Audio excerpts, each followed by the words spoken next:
হযরত জিবরাইল আলাইহিস সালাতু ওয়াস সালাম আল্লাহ পাক সৃষ্টি করলেন। সৃষ্টি করার পর জিবরাইল সাহেব বলতেছেন, আল্লাহ তোমার কাছে পছন্দ কি? আল্লাহ পাক বলেন, আমার কাছে পছন্দ হলো আমার বান্দা আমার সেজদা করুক। সুবহানাল্লাহ। তো সেজদাই যদি পছন্দ হয় তাহলে আমি জিবরাইল তোমারে সেজদা করি। জিবরাইল আলাইহিস সালাম সেজদা করলেন, এক সেজদায় 30,000 বছর। মাথা উঠাইছে, ওঠানোর পরে জিজ্ঞাসা করে, আল্লাহ এক সেজদায় তো 30,000 বছর গেল, আল্লাহ তুমি কি খুশি? আল্লাহ বলেন না। সে আশ্চর্য হয়ে গেল যে আল্লাহ না করতেছেন। আল্লাহ পাক বলেন যে জিবরাইল তুমি এক সেজদায় 30,000 বছর, আমি খুশি না। আরো সে মহল্লার দিকে তাকাইল। জিবরাইল দেখো তো কার নাম?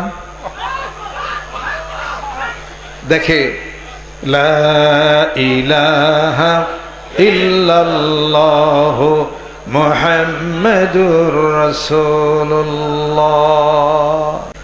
লা ইলাহা ইল্লাল্লাহ মুহাম্মাদুর রাসূলুল্লাহ।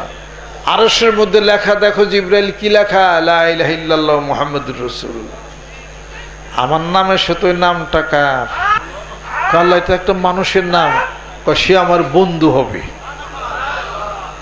দুনিয়াতে আমার এই বন্ধুর উম্মতরা যখন নামাজ আদায় করবে, সেই নামাজে যখন সেজদা দিবে, এক সেজদায় তোমার এই 30,000 বছরের চেয়ে 50,000 বছরের সওয়াব পেয়ে যাবে। ওই সেজদা আমি আল্লাহর কাছে বেশি ভালো লাগে। সুবহানাল্লাহ। মূল্যটা কি পরিমাণ!